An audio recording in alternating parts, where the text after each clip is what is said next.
मित्रों, जो यह तस्वीर आप देख रहे हैं यह गढ़चिरौली जिले का है, जिसमें कि एक माता पिता अपने मृत बच्चों को अपने कंधों पर लेकर के 15 किलोमीटर दूर अपने गांव को जा रहे हैं।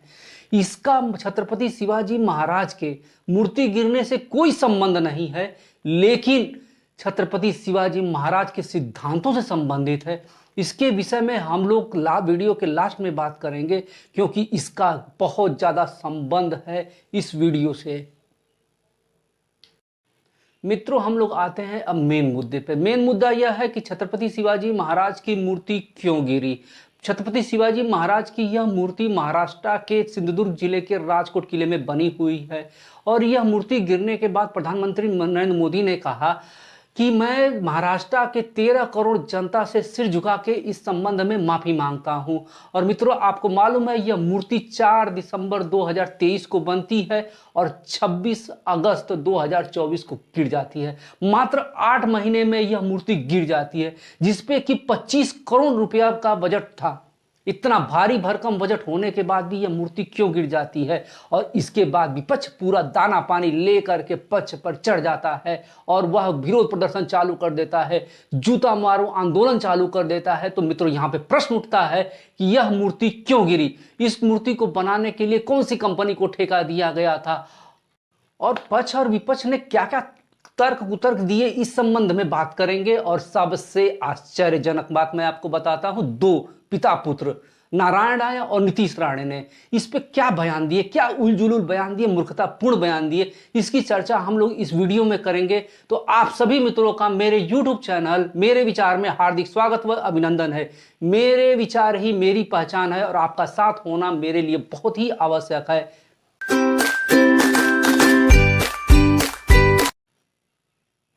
छत्रपति शिवाजी महाराज की मूर्ति क्यों गिरी, इस और क्या कारण हो सकते हैं, इसको जानने से पूर्व यह समझते हैं कि इसको बनाने का निर्माण कार्य कब से चालू हुआ।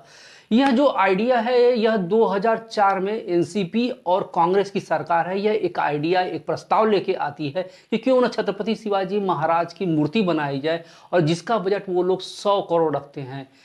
2014 में जब शिवसेना और बीजेपी की सरकार आती है तो यह प्रस्ताव को वह आगे बढ़ाती है और यह प्रस्ताव को वह 3800 करोड़ बजट में पास करती है। एक भारी भरकम बजट में पास करने का प्रस्ताव रखती है, लेकिन 2016 में इसमें क्रॉस कटिंग की जाती है और क्रॉस कटिंग करके इसका बजट रखा जाता है 2500 करोड़ रुपए।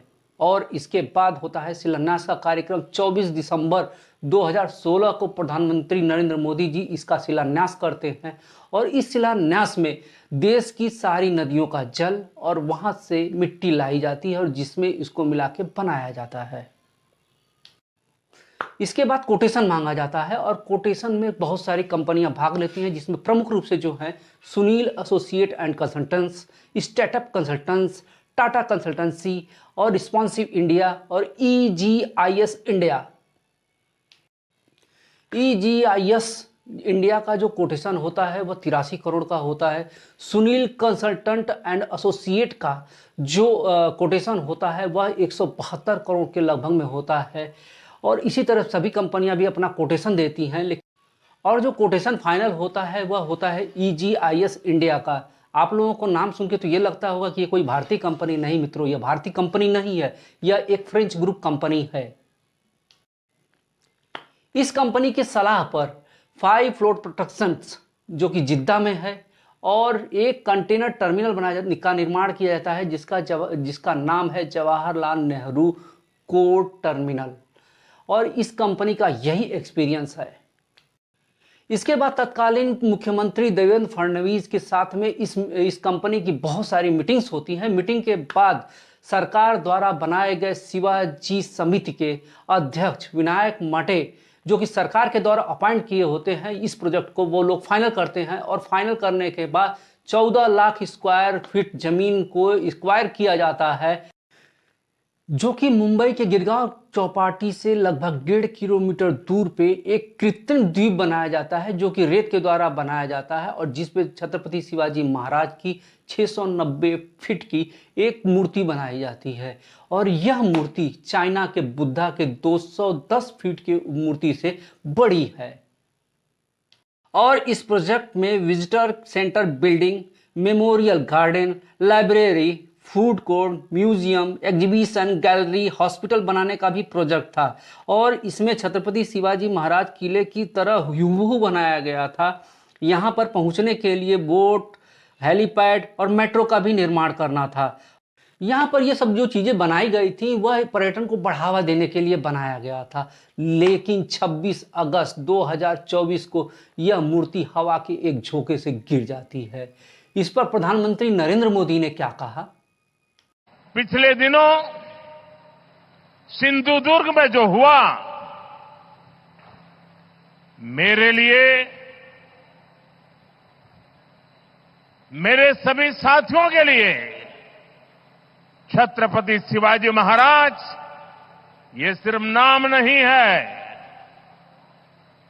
हमारे लिए छत्रपति शिवाजी महाराज ये सिर्फ राजा महाराजा राजपुरुष मात्र नहीं है। हमारे लिए छत्रपति शिवाजी महाराज आराध्य देव है।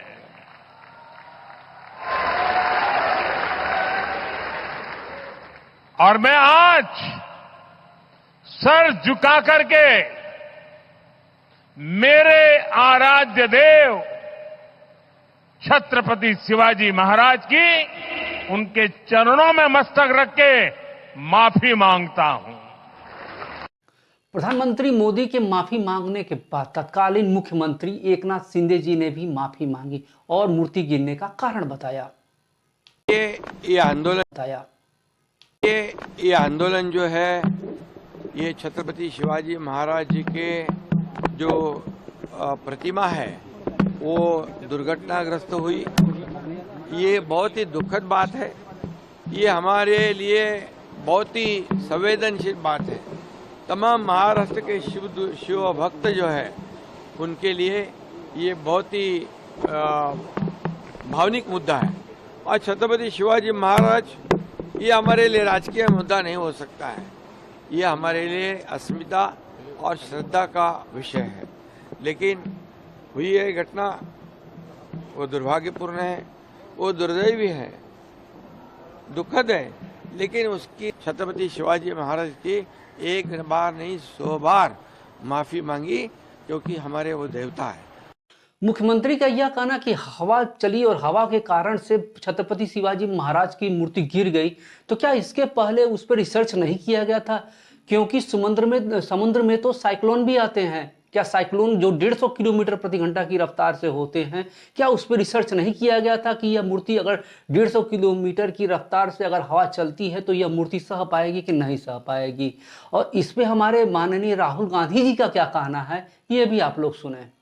यहाँ कुछ ही दिन पहले शिवाजी महाराज की मूर्ति बनाई गई। शायद सबसे बड़े महापुरुष शिवाजी महाराज जी की मूर्ति बनती है और कुछ ही दिनों में वो मूर्ति गिर जाती है। और मैंने अखबार में पढ़ा कि प्रधानमंत्री ने कहा मैं शिवाजी महाराज से माफी मांगता हूं। अब मैं ये समझना चाहता हूं प्रधानमंत्री जी ने किस कारण माफी मांगी। अलग अलग कारण हो सकते हैं। पहला कारण हो सकता है कि ये जो मूर्ति थी इसका कॉन्ट्रैक्ट आरएसएस के एक व्यक्ति को दी गई। शायद प्रधानमंत्री जी कह रहे हैं कि नहीं, मैंने गलती की, मुझे ये कॉन्ट्रैक्ट आरएसएस के व्यक्ति को नहीं देनी थी, ये मुझे कॉन्ट्रैक्ट मेरिट पे देना था। शायद वो गलती हो सकती है। दूसरी गलती हो सकती है, शायद प्रधानमंत्री इसके लिए माफी मांग रहे हैं कि मैंने जिसको कॉन्ट्रैक्ट दिलवाया उसने भ्रष्टाचार किया, महाराष्ट्र के लोगों से चोरी की, ये कारण हो सकता है। तीसरा कारण हो सकता है कि आपने शिवाजी महाराज की मूर्ति बनाई और आपने इतना भी ध्यान नहीं दिया कि वो मूर्ति। क्या माननीय राहुल गांधी जी के जो तर्क दिए गए हैं वो क्या तर्कों से आप संतुष्ट हैं?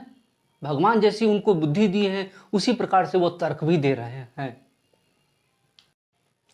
शरद पवार गुट के जयंत पाटिल जी का तो यह कहना है कि जब हवा के झोंके से पेड़ नहीं गिर रहे हैं तो लेकिन वो जला छत्रपति शिवाजी महाराज की मूर्ति कैसे गिर जाती है?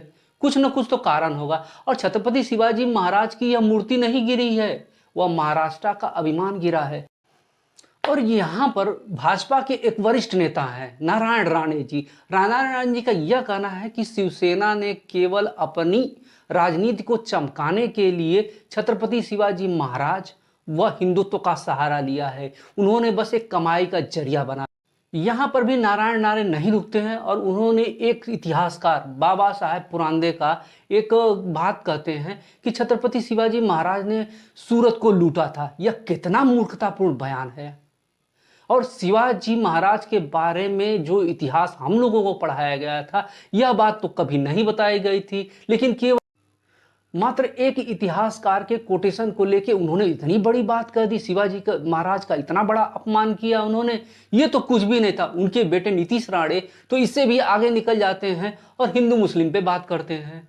रामगिरी महाराज के खिलाफ अगर कुछ भी मस्ती तुम लोगों ने किसने भी की तो तुम्हारे मस्जिदों के अंदर आके चुन चुन के मारेंगे, इतना ध्यान में रखो।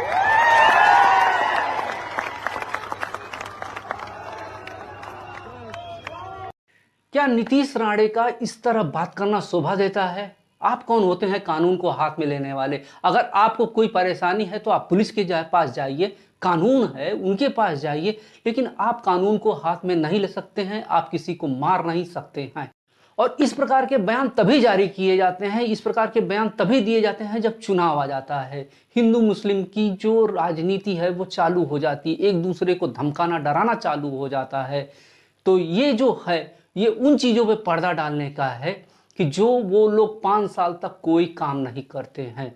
क्या विपक्ष ने या पक्ष ने कभी यह बात की है कि मेरे सांसद ने तुम्हारे सांसद से ज़्यादा काम किया हुआ है, मेरे विधायक ने तुम्हारे विधायक से ज़्यादा काम किया हुआ है? जब भी ये बात करेंगे, हिंदू मुस्लिम बात करेंगे, जाति पर बात करेंगे, कभी ये बात नहीं करेंगे कि मेरे सांसद ने क्या किया और मेरे विधायक ने क्या काम किया हुआ है।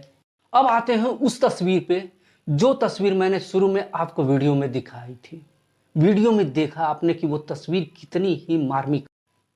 यह 2500 करोड़ रुपए अगर उस सड़क पे खर्च किए गए होते, हॉस्पिटल पे खर्च किए गए होते, तो आज ये माता पिता बिना बच्चे के नहीं होते, निसंतान नहीं होते। तो यह बातें सोचने की ज़रूरत है। हमें शिक्षा स्वास्थ्य की ज़रूरत है, ना कि इस प्रकार की हिंदू राजनीति और इमोशनल मुद्दों की ज़रूरत है। छत्रपति शिवाजी महाराज की मूर्ति गिरी है, दोबारा बन जाएगी, लेकिन इस माता पिता के जो बच्चे चले गए हैं वो दोबारा नहीं आ पाएंगे। और जो यह इलाका है, क्या उसमें सांसद नहीं है, विधायक नहीं है, जिला पंचायत के लोग नहीं हैं, या उस गांव में प्रधान नहीं है, सरपंच नहीं है, कि जो योजनाएं आती हैं सड़कों को बनाने के लिए, क्या उनके आधार पे यह 15 किलोमीटर का सड़क नहीं बनाई जा सकती थी? अगर 15 किलोमीटर की सड़क बनाई गई होती, अच्छे स्वास्थ्य केंद्र रहे होते, हॉस्पिटल रहे होते, तो आज विलोदी दंपति निसंतान नहीं होती। तो मित्रों, अब आपको तय करना है कि आपको क्या चाहिए। आपको इमोशनल मुद्दे चाहिए कि शिक्षा और स्वास्थ्य चाहिए? यह चुनाव में वोट देते वक्त आप जरूर सोचिएगा, नहीं तो वह दिन दूर नहीं है कि ऐसी जो घटनाएं हैं बहुत देखने को मिलेंगी। आगे आपने देखा है और आने वाले वक्त में आगे और आप देखेंगे।